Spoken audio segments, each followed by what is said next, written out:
The most widely published book in human history reveals that we are created in the image of God. Throughout our human journey, each encounter is an opportunity to see the shared humanity in ourselves and others. Regardless of one's views on religion, each experience and each story weaves us together towards a common path. A path of transformation, a process of growth and understanding, a recognition that, at our core, we share a common destiny. What does the search for truth really mean in our lives? How can we find a sense of unity in a world so diverse and divided? As we reflect on these questions, we start to uncover a fundamental connection that binds us all beyond our differences. Welcome to Created in the Image of God, Building Vibrant Communities, with our host, Wade Franson. Tonight's episode is God, Mammon, and Exchange. Welcome, everyone, to another episode of Created in the Image of God. If my prophetic vision is correct, it is now February 24th. I'm in the studio pre-recording today's show, episode 224, and the title is God, Mammon, and Exchange. So the guest is Devin Singh. And he is an associate professor of religion at Dartmouth College and a leading scholar at the intersection of theology, economics, and social ethics. He's the author of a number of books: Divine Currency, The Theological Power of Money in the West, and Economy in the Modern Christian Thought. He brings deep insight into this topic, one that I have a special affinity for, or a deep interest in, given my lifelong awareness of and participation in, to some degree, the Mosaic economic system, which is comprehensive and complex. We'll dive into all this and more in today's conversation. Welcome to the studio, Devin. And did I pronounce your last name right? You did. Yeah. It's great to be here. Thank you, Wade. And for those who want to Google him while we're on this and find out more about him, it's Singh and Devin. Is that correct? That's correct. Yep. Awesome. So let's just dive right into the opening segment, which is your creation story, your backstory, the context of who and what you are, so that we can more fully understand what your views are when we get into them in the next segment. So who were your parents? Where were you born? And what was it like growing up, Devin? Yeah, I appreciate you starting with that, because it does feel like it had a profound influence on the direction that my life took. So my dad came from India. He's of Indian, South Asian origin. My mother is a mix of Western and Northern European, kind of an Anglo-American mix. And they met in India and got married there. My mom was doing some research over there when she was in grad school. And my dad was kind of like a local guide, somebody on site there that she had contact with. And they connected there, fell in love, got married in his home village in Punjab in northern India. He comes from a Sikh religious background, but at that time and throughout most of his life was not particularly practicing. And they came back to the U.S., and I was born in California. And most of my where in California was that? Yeah, I was born in Sacramento, and right. So kind of lived in Sacramento as well as Berkeley, so sort of the East Bay, for the first few years of my life. But my mom joined the Foreign Service, and she worked for USAID, rest in peace. And she became a lifelong Foreign Service officer. And so when we were 3, we moved to Cameroon in West Africa. Wow. Yeah. So do you speak French as well? We were dabbling in German here a few minutes ago. Yeah. So French was basically like a second mother language to me. I mean, I learned it. Bien. Oui, nous pouvons parler en français, si vous voulez. Oui, je parle français, mais je parle meilleur allemande. Oui. Alors, anglais it will be the best here. D'accord. For everybody else. Yeah, for sure. Of course. Yeah, we don't want to exclude anybody. But no, I mean, I want to stop. I want to pause there for a moment, because years ago, I learned that music and foreign languages are 2 ways to actually increase your IQ. And I've thought about this, and one of the things is that if you really know a foreign language well, like yourself living in Cameroon, it's like a new operating system overlay. And you actually have the power to perceive things differently because the words that you use to process information have different meanings, have nuances.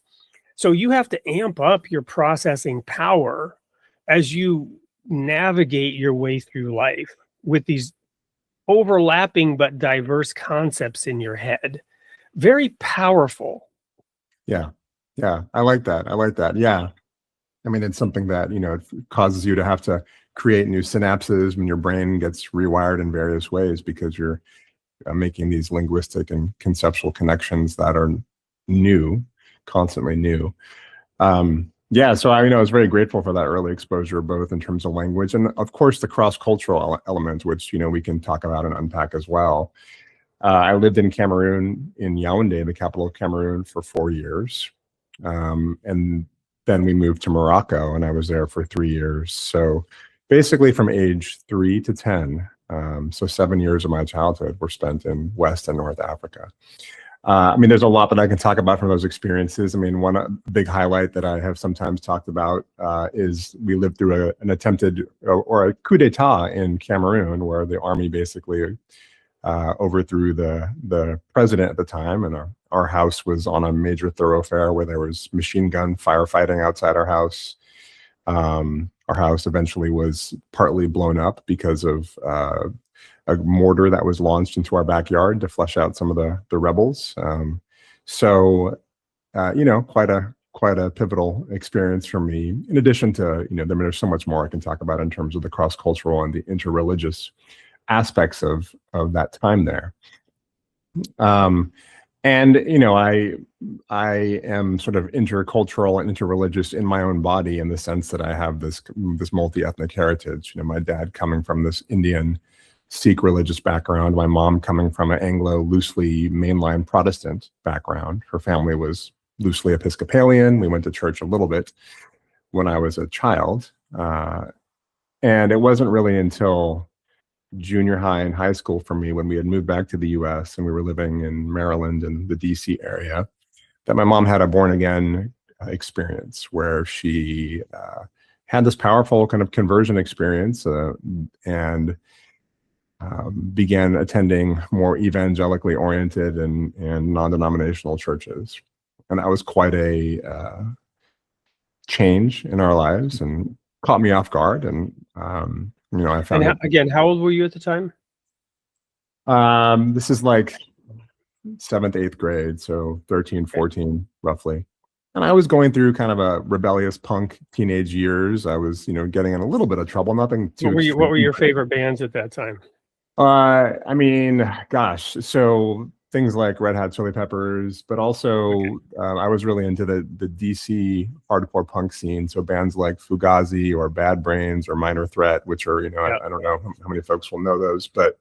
Well, I'm familiar with them. Music, has been really important, and anyway, thank you. Gives context. Go ahead. Yeah, for sure.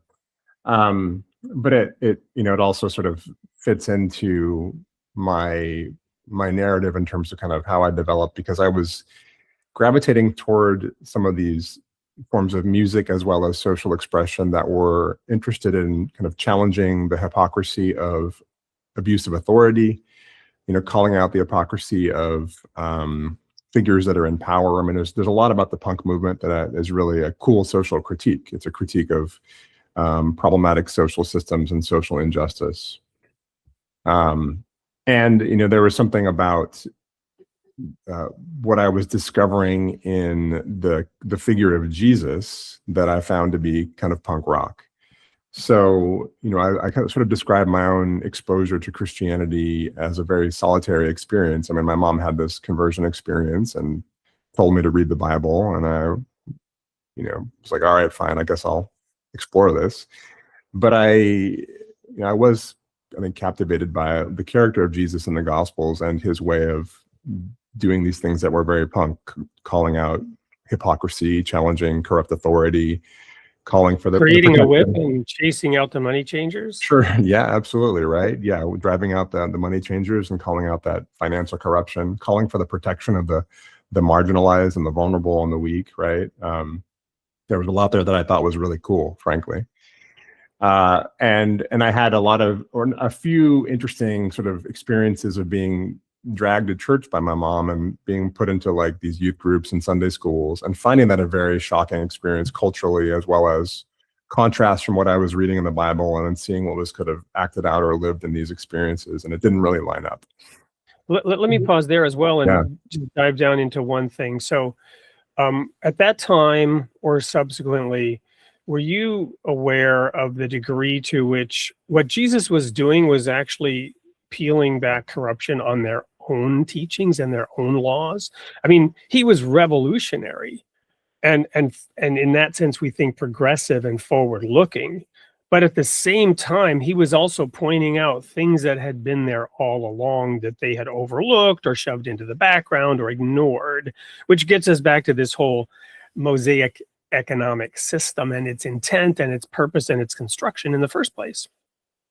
Sure. Yeah. And I, obviously as a teen, I don't know if I was fully clued into all of that nuance, but I, was able to read in the text these statements about, the getting back to the core of certain teachings, or revisiting what was actually written in the Torah, for example. And there was clearly some kind of conflict that was being staged there between Jesus and various religious factions, religious leaders of the day. And we can certainly talk about that at some point. I mean, there's a lot of scholarly debate about the actual accuracy of those encounters. A lot of that is rhetorically constructed to over stress a contrast between what Jesus was developing and what Jews are practicing. So I think there's a lot of important debate about whether the Pharisees were actually as problematic and corrupt as they are portrayed in the Gospels. But nevertheless, certainly for the Christian identity that was emerging and it's been established, there was this desire to set itself up against what the sort of practicing reigning Judaism of the day. Yeah. Awesome. So you're going through this transformation as you're coming of age.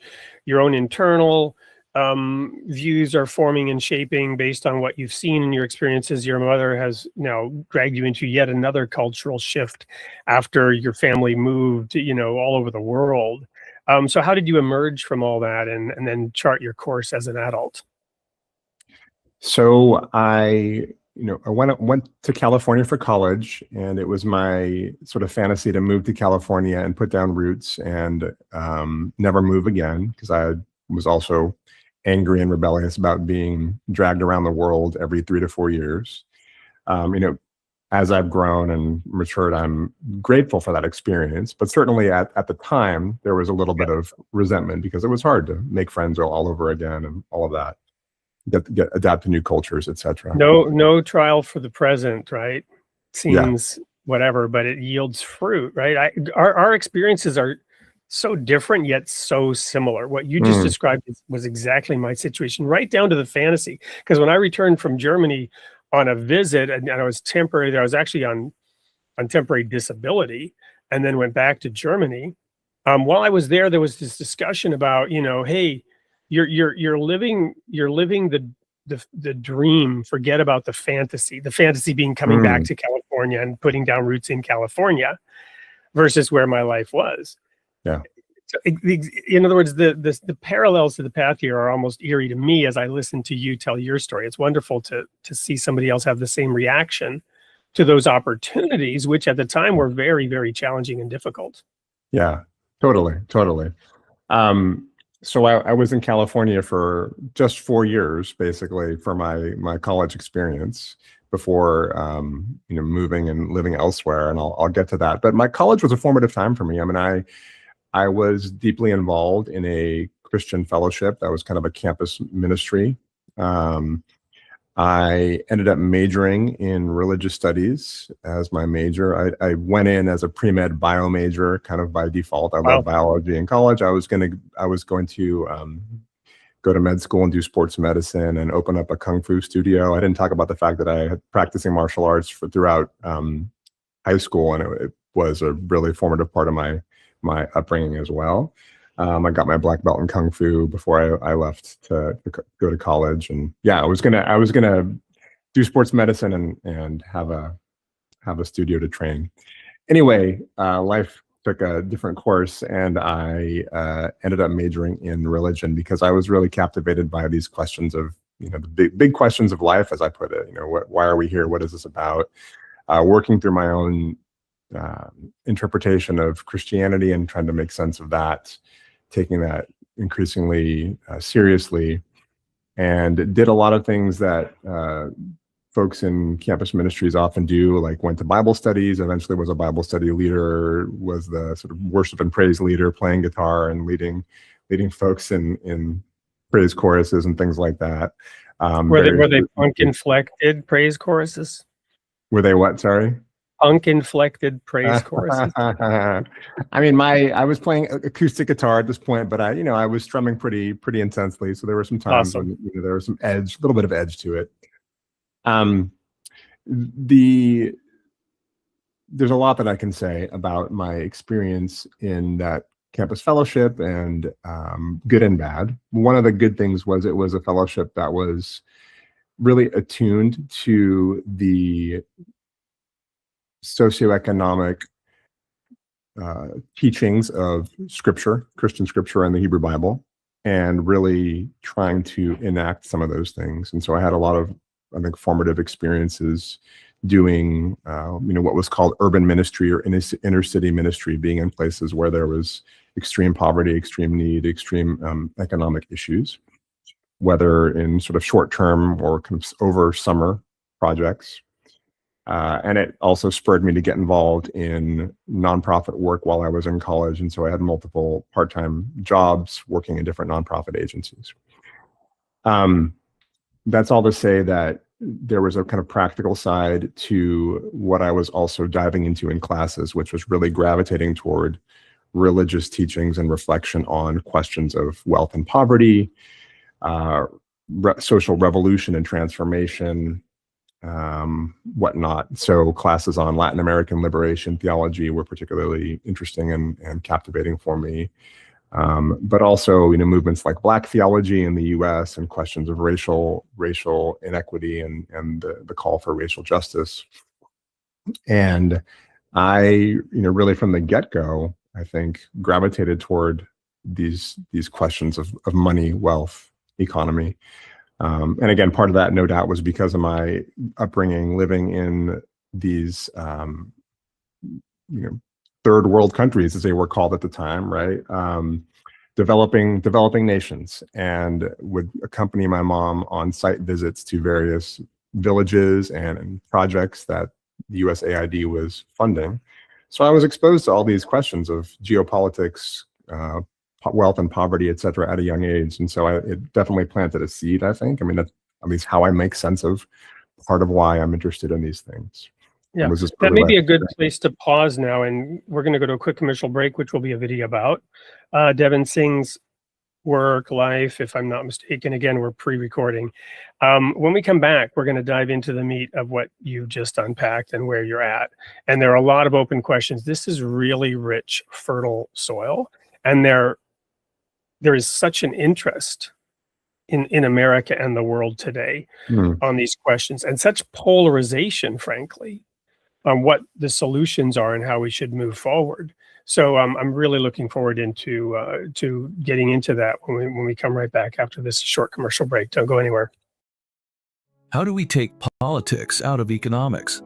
Our economic problems have become a tool for political manipulation, but is there a way to break free from the old paradigms? Introducing More Than Laissez-Faire, a revolutionary textbook that challenges today's financial principles. Economics is more than just data. It's a science of human action, a philosophy that respects the human spirit. Bruce's groundbreaking model uses the methodology of subjectivism, starting simply and growing into a complex dynamic framework that integrates all economic theory, providing real solutions to today's economic challenges. Discover the alternative that the world has been waiting for.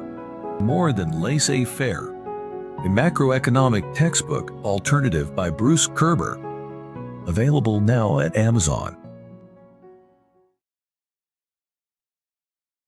Welcome back to Created in the Image of God with Devin Singh, S-I-N-G-H, D-S here on the screen, but look him up.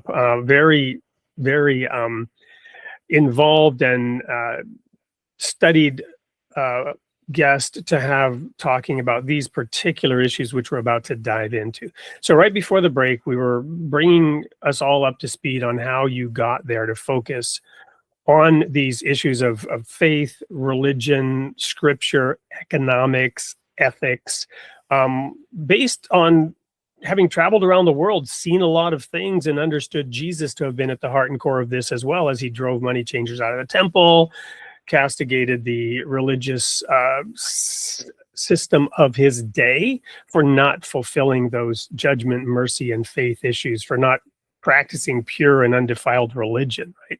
Visit the widows and orphans in their affliction and keep themselves unspotted from the world. So just dive into and unpack how you then got into writing books and getting more involved into this space. So after college, I went to divinity school thinking, I had sort of three options in mind. I was going to potentially go into some form of ministry. I was going to work in the nonprofit world and do community development, or I was going to do this take an academic track and academic route. And I had some mentors and professors in undergrad who were really bringing to my attention my own, as they put it, my own gifts and talents in this area of writing and reflection that, I'm grateful to them for that, because it wasn't something that I was fully self-aware of in terms of my abilities there. So that planted a seed. And over the course of my time, I moved to Chicago for divinity school. And over the course of my many years there, both in school as well as, working and doing other experiences in the city, it became clearer to me that this track of research, writing, and teaching was what I felt most passionate about. And so that sort of set the stage for me to do further graduate work and eventually, a PhD. But I always knew it was going to be in this area of religion and its connection to economics and money. So part of it was for these reasons that I mentioned initially, of a sense of passion about and a burden for bringing some of this ethical reflection to the world of money and markets, and to try to create a more just and equitable world. And some of it became intellectual fascination as well. I mean, when I took a deep dive into trying to make sense of money, it is wild. It's wild. And we've had money in some form or another for, 3,000, 4,000 years, depending on how you do the history. And we still can't agree on what it is and where it comes from and why it works. So real quick, what is the specific PhD that you did, and perhaps your thesis? Sure. Yeah. So I went to Yale and did my PhD in the religious studies department there. And my dissertation was about, and this became the subject of my first book, Divine Currency, but about the ways that early Christian thought and these key theologians that were sort of hammering out doctrine in the early church were influenced by and actively borrowed ideas from the Roman economy and the Roman monetization of society, basically, to express ideas about God, express ideas about salvation, and make sense of their theology. So for those who know the scripture, and fundamentalists like myself, who recovering or transforming fundamentalist, let's talk about a couple of statements, right? This situation in which they tried to trap Jesus, right? The temple tax, and he says, whose image is on the coin, right? And then he says, render unto Caesar the things that are Caesar's. Does that play in at all? And a related question, is there a difference between mammon and money? And if so, what is the difference to those two things? So those are some, scriptural references at the time you're referencing of Rome occupation. Right. Yeah, I mean those and a number of other scriptural references are absolutely all kind of in the mix here. The render to Caesar passage is a really important and much debated passage that, again, folks have a lot of interpretations of. But yeah, there's this scenario where these two different factions who actually don't agree with each other are coming to test Jesus, and basically there's no right answer he can give. Give based on the question they posed to him. One answer will either please one and anger the other, or vice versa. And so he gives this really cryptic answer, partly to avoid the trap that they're in. And there's a lot that we can make of his answer of, asking for them to bring a coin and asking them whose image it's on it. It's Caesar's image. And he says, well, render to Caesar the things that are Caesar, and to God the things that are God, right? One of the things I talk about there that I trace in my book are the ways that early Christian theologians use money, and even like the materiality of money, like holding up a coin and looking at it, to talk about, for example, how Jesus as the incarnate Son images and mirrors the Father who is invisible, in the same way that an image on a coin mirrors and references the emperor whose image it bears. So there's a lot of theological work and traction and conceptual work that they do with this idea of representation, of what does it mean for an image or something material to represent something that's spiritual, transcendent, immaterial. And so that there's a lot of traction out of that. But part of what they end up doing is using the language of coining, minting, and stamping to talk about humans being made in the image of God, for example. There's coining. Like the title of this show. Exactly, right? So links to the title of this show, right? The language of being made in the image of God is connected to humans being minted, in a sense, like coins of an emperor. So there's a really wild way that this language is monetized. There's a kind of monetization of the idea of a human identity and human character, for example. That's just one thing that I explore. But yeah, we can certainly, we can talk about that actual passage and the various interpretations that come out of it. And the Mammon, not so much. I just wanted to ground what you were saying intellectually about your PhD and your book focus, into something that some in the audience could relate to from having read the Bible, as to what these key questions were. I'm just trying to. Not necessarily that you have to dive into every aspect of it. The other one that people know is, serving two masters, you will serve God or Mammon. What is Mammon? What does the word mammon mean? And is it the same as money or not? Yeah, this is another one that's debated by scholars and interpreters. Most take it to just mean wealth or money, but there is a potential reference to some kind of deity that has that name. But it's, even if it is a kind of deity, it's still associated with wealth in some way. The deity of materialism and wealth. Exactly, right. So the takeaway still seems to be clear that there's a strong opposition, a strong dichotomy that Jesus sets up between God and the things of money and wealth. And so that's interesting. One more in this mix is the verse that people misquote when they say the love of money is the root of all evil. That's not what the quote actually says. It says, or actually, money is the root of all evil. Money is the root of all evil. No, the quote is actually, a love of money is a root of all evil. All sorts of evil. Yeah. Sure. Yeah. So does that play in at all to your writings? Sort of this idea of coveting and loving, or is it more? No, let's talk about systems and structures and methods that work and methods that don't work. Where does your primary focus lie in your work? My primary focus has been more on the systems and structures, both conceptually as well as like actual economic structures. Because a lot of writing and work has focused on like individual responses and individual attitudes, I wanted to take a different approach. But I have written on exactly what you've talked about, and in particular, a early Christian thinker, Clement of Alexandria, who was one of the first to really make a distinction between these strong calls that Jesus has to, for example, another verse that we didn't talk about is getting the camel through the eye of the needle, right? So it's easier for a camel to go through an eye of a needle than a wealthy person to get into heaven.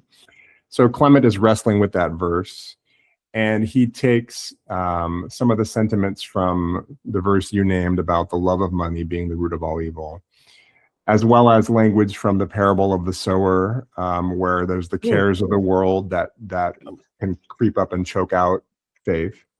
And he says, well, when Jesus is talking about, the camel going through the eye of the needle, what he's really telling folks is to give up the cares and the love for money, not money itself.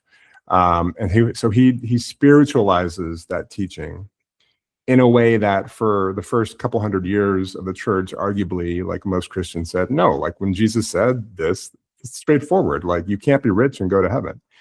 But so there's an interesting physical reality there. Correct me if I'm wrong. It's always been my understanding of this, having been on the City of David archaeological expedition as a college student and really looking at the local reality.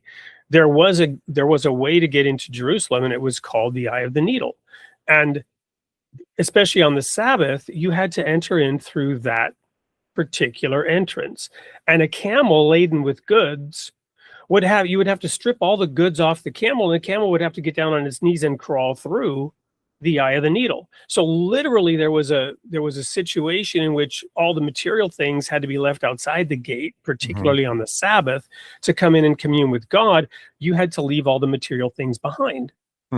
Is that factual? Because that's been my understanding, but I haven't researched it in decades. Yeah, that's another one that is debated in terms of what did the text mean? What did Jesus mean? That is one interpretation. That it's referring literally to this actual place. The other is it's speaking metaphorically about. Couldn't it be both? Well, yeah, I think that's the important point. Is either way, there's still the same takeaway, which is that for this thing to pass through it needs to be stripped of all of its sort of impediments, all of the things that would block its way.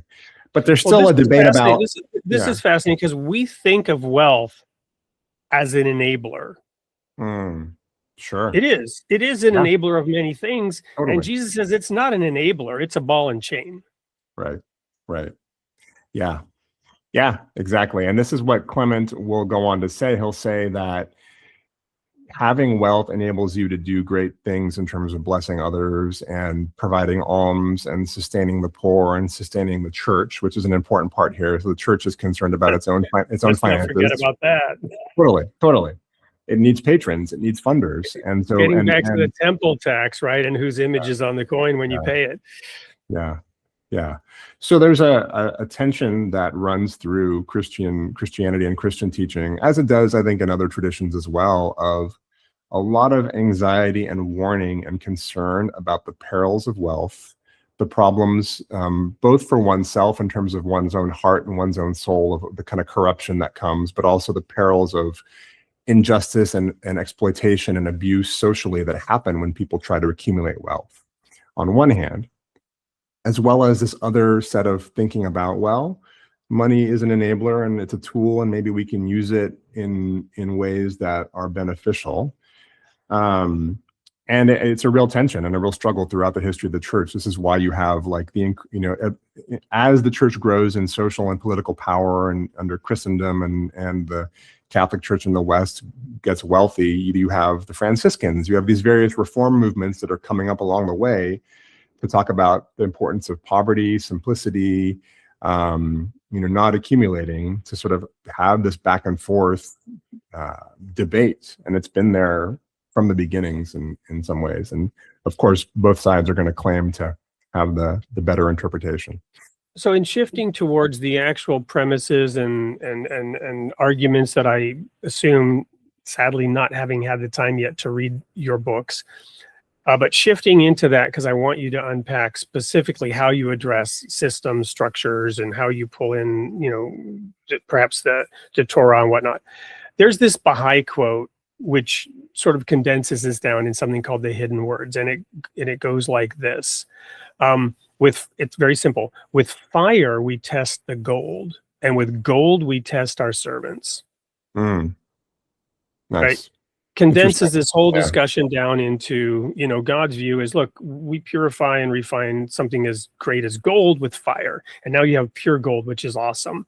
And then we use that pure gold to test the servants with it, right? Yeah. So how, and then fast forward to when the Son of Man comes in his glory, Matthew 25, he will judge the nations. And you go through how he will judge. And it's all these things about how we might use the wealth, the creation of wealth on a national level, because he says he's going to test the nations. This is about the nations, not the individuals. Obviously, we can take it individually, but how are the nations performing? What structures and systems are the people who have evolved and matured to the point of self-governance and creating societies that they elect, that are not formed by Caesar or dictators? And of course, there's the debate about that, which I don't want to get into. But we elect leaders, and they represent us. They are in our image because we elect them.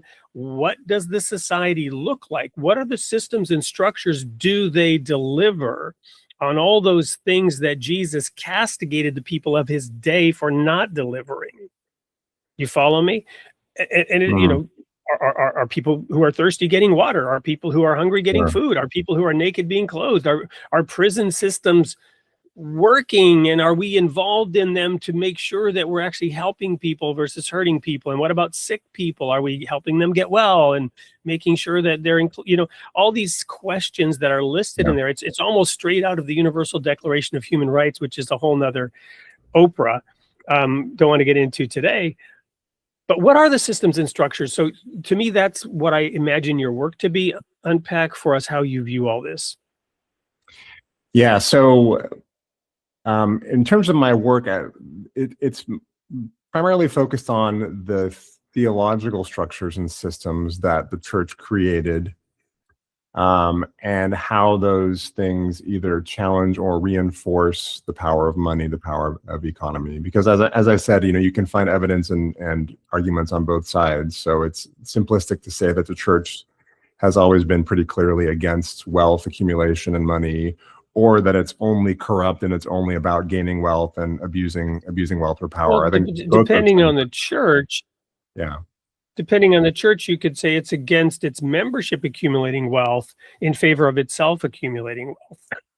Sure. I mean, that's another critique, right? Again, depending on the church, depending on the context. And so I was interested in how is it that a tradition that seems to be really critical of money and wealth could it contribute to various societies? And I focus primarily on the West, broadly speaking, so countries that emerged in Europe and the U.S. eventually, where capitalism emerges, where the pursuit of wealth and the market economy become sort of centerpieces and really like some of the most important aspects of social life. And we can find ways that the church has supported that development over the centuries. And how do we reconcile that with these teachings that you've already invoked, when often those things seem to feel in tension? And I wanted to talk about how these Christian ideas of God redeeming, saving, paying the price for humanity's sin, this kind of economic language that's there at the heart of Christian teachings, give a kind of sacred value and sacred aura to economics and money as it's developing in these various countries. So what I did was less let's go back to the Torah and provide a systematic template, although we can certainly talk about that, and some of my other work has engaged in that, so it's totally a part of this conversation. But just to clarify, at least in terms of my initial project, was less like, let's do this kind of summary, partly because there's a lot of those out there too. It's actually a really crowded field. Everyone's got their next book about the biblical principles of wealth, or the biblical, here's like what the Bible says about X, Y, and Z. There's so much of that. Yeah, a lot of that is very superficial and sure, totally, and fluffy and not clickbait exactly, but I'm saying intended to just sell copies. It's like refined sugar versus. Sure. Anyway, go ahead. Sure. Yeah, totally. So I wanted to, again, kind of take a different angle and talk about things that have been less covered, I think, Well, I'm very interested in this idea. It had never occurred to me to view in such a transactional way Jesus' sacrifice. I've heard that criticism actually, which I just didn't even. I was like, that's ridiculous. But I guess there's some substance to people who say, well, it has that element. Yeah. I mean, the or word could be perceived as having that element. totally. Yeah, I mean the word redemption, which is becomes synonymous with salvation. Redemption is an economic term, to be purchased back, to be bought back. And for the first few hundred years of the church, the major theologies of salvation, what we call soteriology, were what's known as ransom theory. That humans have been ransomed, and their debt was to the devil, and Jesus paid that price. Let's take a step back and let's take multiple step backs and talk about revelation and language, right? So God, this is my theory, God has limited himself quite obviously with 2 seconds of common sense thought to communicating with his creation in ways that his creation can understand.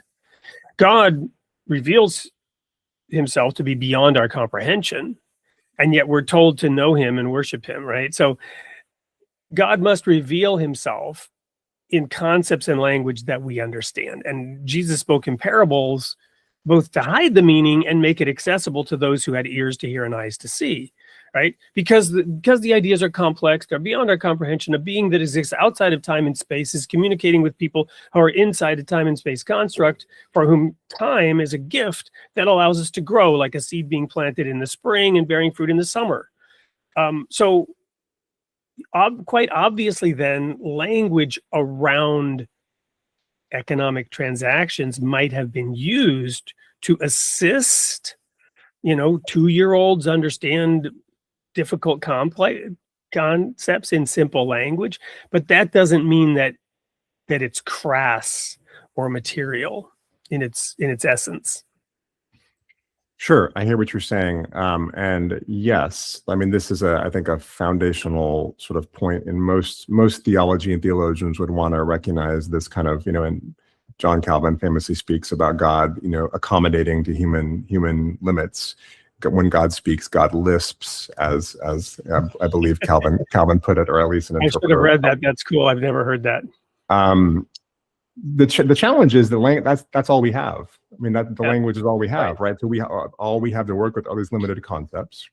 And yes, there's this wonderful and important tradition within theology known as negative theology or apophatic theology, which is constantly trying to remind Christians that all these labels, all these words, all these concepts that you speak about God are ultimately like imperfect and need to fall away at some point. And the challenge is, then what do you do? And what do you, when language fails, what is left? And of course we have mystical theology and mystical experiences that's part of the tradition as well. But if you ask, many Christians, well, okay, like we speak about God as Father and use the pronoun he, cool. Like let's talk about Mother and use she, and people freak out. Right. But why? Right. Like, why should they? Right. Because, this is language that's limited and not God. God reveals himself as a mother hen as well. So there. Well, exactly. Right. There's a variety of examples, I think, where even if people want to acknowledge exactly what you said and agree with it, they're going to be slow to relinquish these kinds of paradigms that we have, because again, either it's all we have, or we've grown accustomed to them, or they now just seem commonsensical because we've been shaped by them for centuries. Well, and she and they are not necessarily improvements. They're just different instances of the same problem. Sure. But they can be improvements in the sense that they break our limits of assuming that God has a penis, to put it straightforward, And so we need that kind of disruption, right? But, you can walk into any given church on any given Sunday, at least in the US, and hear a sermon or hear praise songs about Jesus paid the price. Jesus bought me back. Yep. I've been bought by the blood of the Lamb. Yep. That transactional language is deeply ingrained into Western Christianity. And at least one of my interest is, so okay, so like if people are being shaped by that kind of language and thought on a regular basis, what is that, how does that sort of spill over into the rest of their lives in terms of their own use of money, the systems that they construct and shape, and economically, monetarily? What does that condition them to thinking, what kinds of approaches are better than others, for example? That sort of language reinforces assumptions about how we might use money, etc. And most folks are not stopping on a regular basis to sort of check themselves and say, oh yeah, this language is actually just like metaphor and an analogy, and I don't want to be guilty of like theological idolatry by putting this on God. Exactly, right? It's just there, shaping cultures, shaping Christian culture, and then the societies where those churches are active are shaped by that as well. Yeah. Well, the biggest example I've come across in this, and I'll share it with you real quick as we wrap up this segment, and then we'll have to go to a quick commercial break, is when Paul says in the book of Hebrews, hey, you haven't been weaned, you're drinking milk, you're little babies, you need to be taught again, you should be teachers, but you're still, drinking milk. Strong meat belongs to those who by reason of use have exercised their senses to discern good and evil. I had a conversation with a theologian who when I brought this up, she's like, oh, that's not biblical. I'm like, well, it's in the Bible. And to me, maybe theologically, it's because Jesus is the second Adam and he has the right to completely overturn that paradigm of the tree of the knowledge of good and evil being evil and being the cause of a fall. It was just prematurely consumed, and people rushing headlong heedlessly like 2-year-olds with car keys. But the truth was, God always wanted us to be as the serpent implied he didn't, right? Like God. God wanted us to be like God, discerning good and evil from the very start. And it's a matter of a maturing process. So, so this whole concept, right, of theology, being a shell that has to be, like a snake skin, right, cast off over time. Let's pause there. When we come back, I want to, go into, okay, so how do you apply this going forward? Where are you going next? How are you researching your next book? And obviously, I want to have you back on the show because we're just scratching the surface of all this, getting to know you and your ideas, and it's just such rich soil. Don't go anywhere. We'll be right back with more of Devin Singh. What if someone handed you $10 million, but told you you'd only have 24 hours left to live? Would you take the money? Most people wouldn't, because what you truly want isn't money. It's time, it's peace, it's purpose. And yet, so many believers are trading their lives chasing money in a system that was never built to bless them. They tithe, they give, they work hard, but provision still feels fragile. Why? Because provision doesn't respond to effort, it responds to order. Join us for the Miracle Money Masterclass, a free live experience where you'll discover the 7 shifts believers make to unlock supernatural provision. This isn't about hustle, manifestation, or spiritualized ambition. It's about alignment. It's about consecration. It's about becoming someone God can trust with overflow without it costing your soul. If you're done with striving, if you're ready to exit Babylon's system, and if you know it's time to restore divine order in your finances and your future, click the link and register now for the Miracle Money Masterclass. This isn't just a class, it's a reordering. All right, we're back with Devin Singh. Basically, synopsis, we're talking about how Jesus flipped the script on everything, revolutionized things. Paul himself, implying in my view that, God always intended us to eat of the tree of the knowledge of good and evil, and now we're mature enough to handle it. If we are, using it with the Holy Spirit and educating ourselves through application of our senses. Going back to one of the things you said about, the words are all we have. That's true in terms of the divinely revealed word, but the creation itself is the actual textbook, right? Or the laboratory that goes along with the textbook, right? The creation itself is the laboratory that goes along with the textbook. And that's where you really, as a student, dig into what's behind the textbook. and come to a greater and more full understanding. And that's part of the human project, in my view, all along, with occasional guidance, a new chapter and a new test, right? And a new quiz, but then go back into the lab. So what does the lab of your life look like now as you're working on your next book? And what are you doing sort of on a day-to-day basis as you do that? Yeah, no, I like that reminder, and that I think of Francis of Assisi or Bonaventure. These were these theologians who really reminded the church that God speaks through creation, God speaks through nature as well, and we can read the signs around us to get to truth. And interestingly, I think are those within the Christian tradition who reject that and only want the Bible to be the source book. And so there's, I think, tension and debate there about to what extent can we understand creation as revelatory.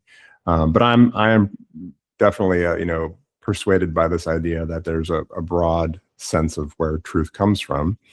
And certainly for me, part of that includes social arrangements, societies, how people have constructed ways of living, how they've built community, the kinds of relationships that we've constructed basically over the tens of thousands of years and hundreds of thousands of years really in terms of the human species, but tens of thousands of years that we can have some kind of access to, whether in written historical record or the archaeological record. And all of that is an important source to think with. I'm finishing a book on debt that looks at how, again, thinking about Christian theologians have used metaphors of sin as a kind of debt, guilt as a kind of debt. They've used the language of salvation being a debt repayment. We also know about these jubilee traditions within the Hebrew scriptures of debt cancellation that I think provide an important language for thinking about being liberated from debt slavery and debt oppression. Every 7 years, and specifically every 49, 50 years with the year of Jubilee, even returning the land to its rightful owners, inheritors throughout perpetuity. That's right. Yeah. So important lessons there that one can certainly draw from, going back to your initial idea of this Mosaic paradigm. I think there's a lot of important lessons about land distribution, about the limits of debt, really. I mean, this is one of my takeaways having studied this, is that the Hebrew scriptures, they do make room for redemption payments and payments to creditors, and saying there's a certain amount of time that one has to pay back their loans, etc. But when either the sabbatical year comes every 7 years or the year of Jubilee every 49, 50 years, those things need to be canceled. If there's still outstanding loans, they need to be canceled. And so from my perspective, what that law is teaching is that the law of debt has its limits, and it comes a time when it's going to be overridden by something that's more important than debt or the claims of debt, and that's mercy. That's justice.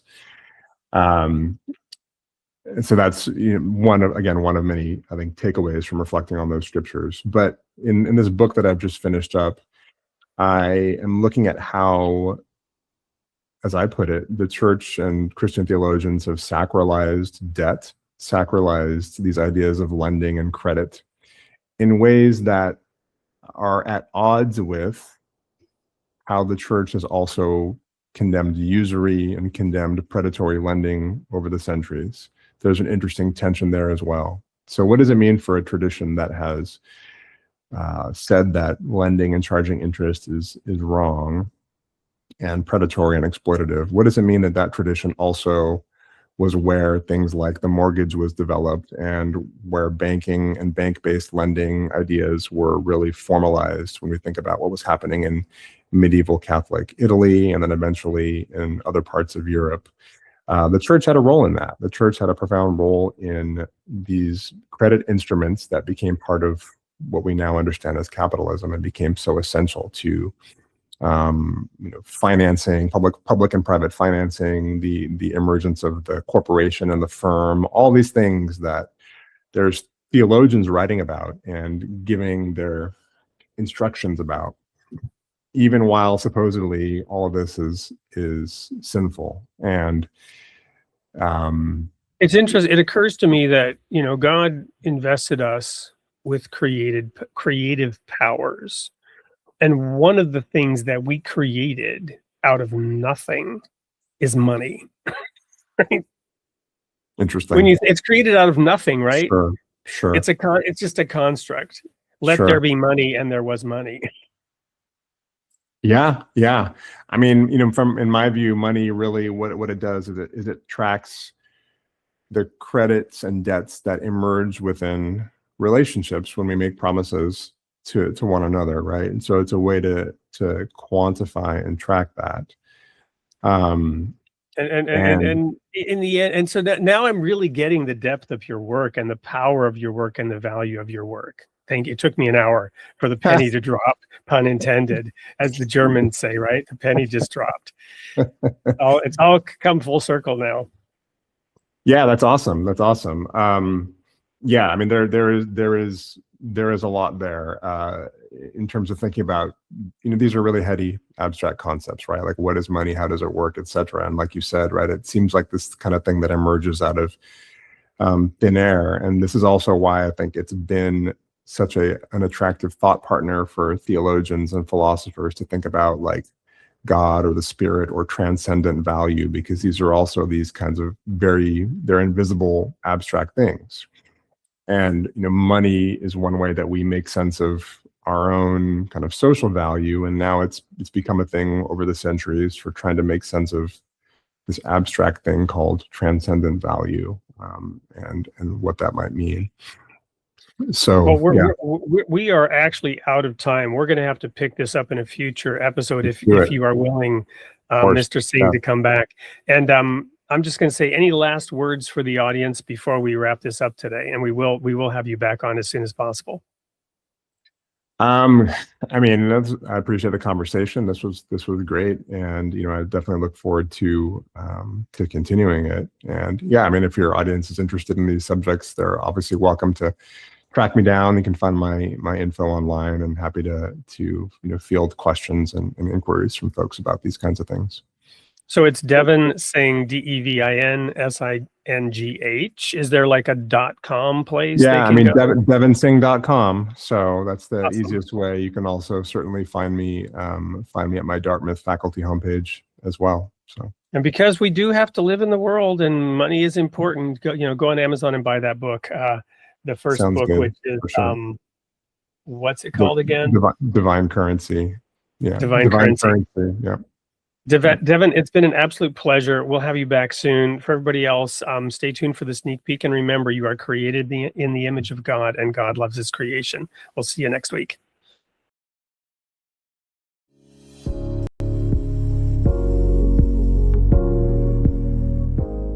In the studio.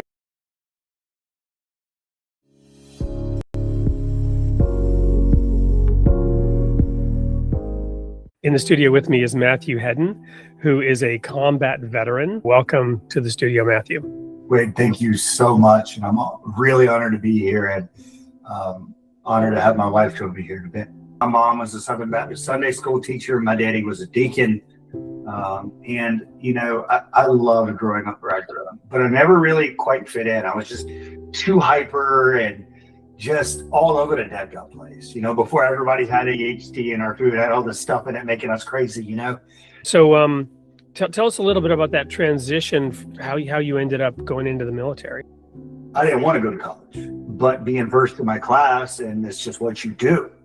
So I went. Well, I never went to class. I ended up losing my scholarship, leaving the school, bouncing around for a little bit, and then I had a great talk with my dad one day, asking him why he served. Being from the South, man, it's my brother served, my dad served. He was talking to me about why he joined back in Vietnam and I said, that's what I want to do. Like, I'm going to go do that thing. And I enlisted 10 days before 9/11. I did roughly 2.5 to 3 years overseas. So I did a couple tours. And during those tours, without going into a lot of detail, buried a lot of people. Some that I took their life, some was having people lose their life in my arms. Some was watching my friends get their arms and legs blown off. Some was, having friends, body parts splattered all over me. And it takes a massive toll. And during all of this, it really I developed this sense of an identity, to your point, of being a monster.